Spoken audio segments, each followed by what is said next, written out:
Welcome back to my channel Suparna লাইফস্টাইলে তোমাদের সবাইকে স্বাগত। অনেক দিন হলো ভিডিও দেওয়া হয়নি, আমার অনেক কিছু কারণের জন্য ভিডিওটা আপলোড করা হয়নি। তবে যাই হোক, আজকের দিনটা কিন্তু খুব স্পেশাল একটা দিন। আমি সকাল সকাল উঠে গেছি এবং বাড়িতে যত কাজ আছে সমস্ত কিছু সবাই মিলে করতে শুরু করে দিয়েছি। কারণ আমি যে জায়গাটায় থাকি তার সেখানে কিন্তু একটা অনেক বড় আমাদের কাছে একটা অনেক বড় দিন আজকে। তো কি কারণ সমস্তটাই জানাবো। তবে সকালে সমস্ত কিছু কাজ করে নিচ্ছি। এটা আমার ঘর, আমি ঝাড় দিয়ে নিচ্ছি। বাদবাকি সমস্ত কিছুই ঘর ঝাড় দেওয়া হয়ে গেছে, উঠোন ঝাড় দেওয়া হয়েছে। তবে এর মাঝখানে কোনো ভিডিও শ্যুট করা হয়নি আমার, কারণ আজকে খুব তাড়াতাড়ি কাজ করেছি।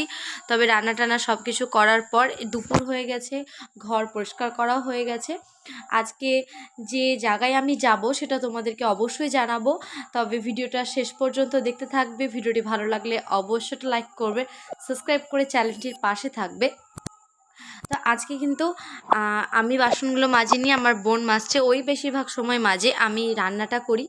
আর ওই যে আমার ছোট বোন, ও কিন্তু স্নান করবে, তাই কিন্তু জল তুলছে। আমার স্নান হয়ে গেছে, এবার আমি রেডি হব। তবে আজকে যে দিন সেটা হচ্ছে আমি যে জায়গায় থাকি, আমি মুর্শিদাবাদে আমার বাড়ি, দৌলতাবাদ। তোমরা কতজন চেনো আমি জানি না, তবে তোমরা যেখান যেখান থেকে দেখছো তোমরা অবশ্যই আমাকে কমেন্ট করবে যে তোমরা কোথা থেকে দেখছো। আর আমাদের এখানে কিন্তু আজকে রয়েছে কীর্তন, অর্থাৎ নামযজ্ঞ। যে কৃষ্ণের নাম দিয়ে কিন্তু এই 7টা দিন আমাদের চলে যায়। আর আমাদের এখানে কিন্তু 7টা দিন ধরে, অর্থাৎ 7 দিন ধরে কিন্তু আমাদের এখানে কীর্তন চলে। তবে এই 7টা দিন কবে কিভাবে কেটে যায় আমরা নিজেও বুঝতে পারি না। কারণ বাড়িতে খাওয়া দাওয়া আর রান্না করে আবার যাওয়া, তারপর আবার এসে আবার সাজগোজ করে আবার যাওয়া, এইভাবে চলতে থাকে আমাদের। আর এখানে কিন্তু আমি রেডি হয়ে নিচ্ছি। আর আজকে কিন্তু জল সইতে যাবে, অর্থাৎ আজকে কিন্তু অধিবাস। আজকে বেশিরভাগ মানে সকল মেয়েরাই, আমাদের এখানে যতগুলো মেয়ে আছে যারা যারা জল সইতে ওখানে যাবে, সবাই কিন্তু হলুদ রঙের শাড়ি পরবে। আমি কখনো যাইনি জল সইতে, কারণ আমার খুব একটা বাইরে বেরোতে আমি পছন্দ করি না, আর আমি মা বাবাকে ছাড়া বাইরেও বেরোই না। তবে এবার যেহেতু আমাদের দোকান হয়েছে, আমাদের দোকানটা আগে ছিল না, এই রিসেন্ট আমাদের দোকানটা করা হয়েছে, সে কারণে কিন্তু আমাদের দোকানে মা বাবা দুজনেই থাকে। তাই আমাদেরকে তো সবসময় তাদের নিয়ে যাওয়া সম্ভব হয় না, তাই এখন একা একাই যেতে হয় বোনেদেরকে সাথে করে নিয়ে। কারণ ওরা তো ছোট, ওরা সবাই দেখে ওদেরও যেতে ইচ্ছা করে। তো সেই জন্য আমরা 3 বোনের মধ্যে কেউই কিন্তু একা যেতে পছন্দ করি না। আমরা এভাবেই বড় হয়েছি, সেই জন্য আমাদের খুব একটা পছন্দ হয় না। তবে যাই হোক, আমি কিন্তু মেকআপ করছি না। আর তোমরা দেখতেই পাচ্ছ আমার চুলের কি অবস্থা, কারণ একদম পাতলা হয়ে গেছে।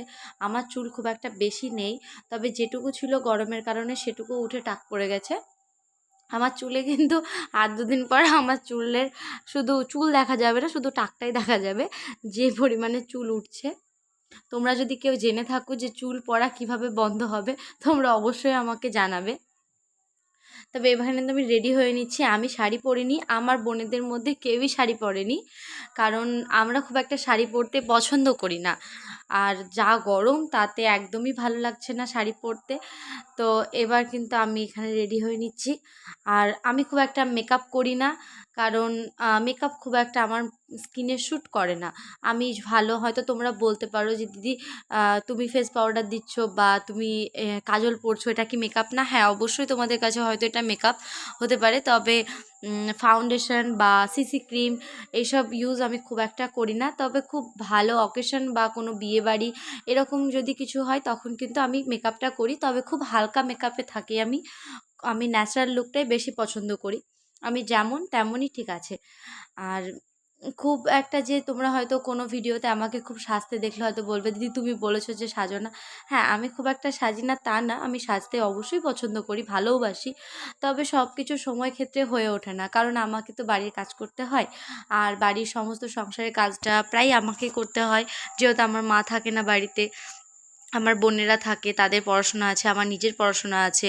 তোমরা জানো যে আমি কলেজে পড়ছি, তো সেই দিকে সমস্ত কিছুই আমাকে নিজেই দেখতে হয়। আর এখানে কিন্তু আমি হালকা লিপস্টিক, একটু কাজল আর মাস্কারা দিয়ে নিয়েছি।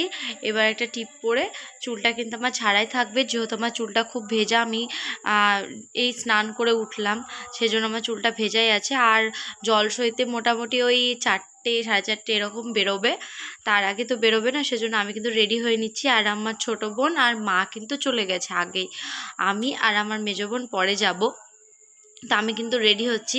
আর এই যে আমার লুক, তোমরা কিন্তু অবশ্যই আমাকে কমেন্ট করে জানাবে যে আমাকে কেমন লাগছে।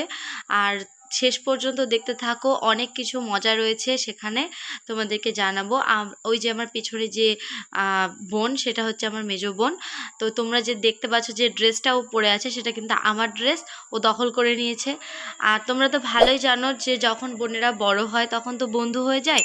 আর আমাদের বাড়িতে আমার মায়ের সাথে আমার বেশি এজের ডিফারেন্স নেই, সেজন্য আমার মা আর আমি, আমাদের 2 মা মেয়ে, মানে অর্থাৎ আমার মেজো বোনও, মানে আমরা 3 মা মেয়েই কিন্তু সবাই মিলে সবারই ড্রেস পরি। হ্যাঁ, যেখানে যখন যাই তখন কিন্তু ওর ড্রেস, ও ওর ড্রেস, যখন যার যেটা পছন্দ করে সে কিন্তু তার ড্রেস পরে। আর তোমাদেরও কারা কারা এরকম করো আমাকে জানাবে। তো আমরা কিন্তু তালা মেরে নিয়েছি বাড়িতে, এবার আমরা বেরোবো। এবার সবাই ওখানে চলে গেছে। এখন প্রথমে আমরা যাব দোকানে, তবে সেখানকার ভিডিও আমার করা হয়নি। দোকান থেকে আসার পথে এই যে আমরা কিন্তু এবার যাব, মার সাথে দেখা করা হয়ে গেছে। দেখা করে যে মাকে বলে এলাম যে মা আমরা যাচ্ছি। তো এবার কিন্তু গোটা রাস্তায় হাঁটবে। আর তোমরা দেখতে পাচ্ছ যে জায়গাটা ঘুরছে, আমি জানি না অত কিছুর নাম বা কিছু, এত কিছু জানা নেই। তবে চোরা মতো যেটা করেছে ওটা কিন্তু আমার খুব ভালো লাগছে। ওটা প্রত্যেকবারই করা হয় আমাদের মন্দির প্রাঙ্গণের এখানে। তোমরা সবাই দেখছো যে হলুদ রঙের শাড়ি পরে কিন্তু সবাই হাজির, একমাত্র আমি ব্ল্যাক। তবে যাই হোক, আমি এটাতে খুব ভালো আছি। সবাই একটু পরেই ঘেমে পুরো স্নান হয়ে যাবে, কারণ এতটাই গরম পড়ছে যে শাড়ি পরে থাকার মতো অবস্থা নেই। আর আমি হচ্ছি সেই মেয়ে যে যতই, মানে অনেকে বলে না যে সুন্দর হওয়ার জন্য মেয়েরা সব কিছু করতে রাজি আছে। হ্যাঁ, আমি শীতের সময় সোয়েটার পরি না, তবে গরমের সময়তে কিন্তু আমি খুব ঢিলেঢালা পোশাক পরতেই পছন্দ করি। আর তোমরা যাদেরকে দেখলে তারা কিন্তু রাধাকৃষ্ণ সেজেছে, ওরা খুব ছোট, আমার বোনের সাথে ওরা পড়াশোনা করে, মানে আমার বোনেরই ক্লাসমেট হচ্ছে। তো এই যে আমরা সবাই কিন্তু বেরিয়ে গেছি। আর এখানে 2 ব্যাগ মতো গোলাপ ফুলও আনা হয়েছিল, যেখানে যতজন আছে সবাইকে কিন্তু গোলাপ দিচ্ছিল। মানে হাতে আমি শুধুমাত্র 2 ব্যাগই দেখেছি, কিন্তু প্রত্যেকজন গোলাপ পেয়েছে। মানে 2 ব্যাগে তো শেষ হবে না, সামনে অনেকজন আছেন, তাদেরকে সবাইকে দিয়েছে। আমরাও কিন্তু শেষ পর্যন্ত এই যে গোলাপ পেয়ে গেছি, কারণ সবাইকে গোলাপ দেওয়া হচ্ছে। আর আমরা কিন্তু গোলাপটা মাথায় দিয়ে নিব, কারণ প্রচণ্ড কাঁটা ছিল গোলাপে। আর আমার পুরো হাতে সবসময় হেনে যাচ্ছিলো কাঁটাটা, সেজন্য কেটে কেটে যাচ্ছিলো। তাই জন্য আমি কী করলাম যে মাথাতে দিয়ে নিয়েছি। খুব বেশ চুলে দিলে ভালোই লাগছে, ব্ল্যাক ব্ল্যাক রেড রেড। তবে যাই হোক, এই যে সবাই ডান্স করছে তোমরা দেখছো। আমি খুব একটা, তোমরা যদি বলো দিদি তুমি ডান্স করোনি, না আমি ডান্স করিনি, কারণ আমার সব জায়গায় আমি পছন্দ করি না এরকম ডান্স বা কিছু। তবে সবাই করলে আমার দেখতে ভালো লাগে। আর এই যে আমি কিন্তু আমার বোনেদেরকে নিয়ে যাচ্ছি, কারণ সব জায়গায় ডান্সটা তো মানায় না। যখন মা থাকে তখন ঠিক আছে, কিন্তু যেহেতু আমি একা আছি সেই ক্ষেত্রে আমার বোনেদেরকে আমাকেই দেখে নিয়ে যেতে হবে। তাই আমি যদি নাচে মত্ত থাকি ওদেরকে কে দেখবে? তো সেজন্য কিন্তু আমি এই যে যাচ্ছি। আর তোমরা দেখতেই পাচ্ছ যে সাঁওতালি নাচ যেটা বলে, সেই তাদেরকে কিন্তু আনা হয়েছে। তবে ওদেরও গরমে খুব কষ্ট, তবে টাকার জন্য মানুষ কত কিছুই না করে। এটা তো ভালো জায়গা যে, তবে খুব গরম, ওদের জন্য খুব কষ্ট হচ্ছিলো, কারণ মাথাতে অত নিয়েছে, তারপর পায়ে আবার শু পড়েছিল এত গরমের মধ্যেও, মোজা পরে আছে, মানে বিরাট একটা কষ্ট কিন্তু ওদের জন্য। কারণ আমরা এত ভালোভাবে মানে খোলামেলা ড্রেস পরে তবুও কিন্তু আমাদের গরম লাগছে, তবে ওরা অনেক কষ্টের মধ্যে কাজ করে। তবে যাই হোক, এ দেখো আমাদের বাড়ির রাস্তায় কিন্তু এবার হাঁটছে সবাই, ঠিক আছে। ঠিক বলতে পারো এটা র্যালি টাইপের একটা যে প্রত্যেকবারই কিন্তু এটা করা হয়। আর এই যে আমি আর আমার মেজো বোন, আমার ছোটো বোনেরও সেলফি আছে, তো দেওয়া হয়নি। যাই হোক, এই যে আমরা কিন্তু রাত্রিবেলায় বাড়ি ফিরে গেছি। হ্যাঁ, আমি একটা জুতো কিনেছিলাম, জুতো কেনার পর আমি কিন্তু বাড়ি চলে এসেছি। আর এই যে কুকুরটা দেখছো, ওর নাম হচ্ছে সাধু। মানে আমি ওকে সাধু বলে ডাকি এই কারণে, কারণ ও খুব শান্ত আর কিছু বলে না, যখনই আমাদেরকে দেখে তখনই কিন্তু বাড়ির সামনে এসে হাজির। তাই ওর নাম দিয়েছি সাধু। ওকে আদর করতে গেলে ও না শুয়ে পড়ে ষাট হয়ে, তাই জন্য আমি আদরটা করিনি, কারণ ও শুধু শুধু রাস্তায় শুয়ে পড়বে, গায়ে ধুলো লাগবে। তাই আমার কারণে যাতে কারোর কষ্ট না হয় সেটা আমি করিনি। তবে ওকে এমনি দূর থেকে আদর করছিলাম। আর দেখো বাড়িতে কিন্তু ঢুকে গেছি, মা বাবা অনেক রাত্রি হবে। আর বাড়িতে এসে আমাদের বাড়িতে তো গোপাল আছে, তাই বোন সেবা দিয়েছে। তবে রাধে রাধে বলেই আজকের ভিডিও শেষ করছি।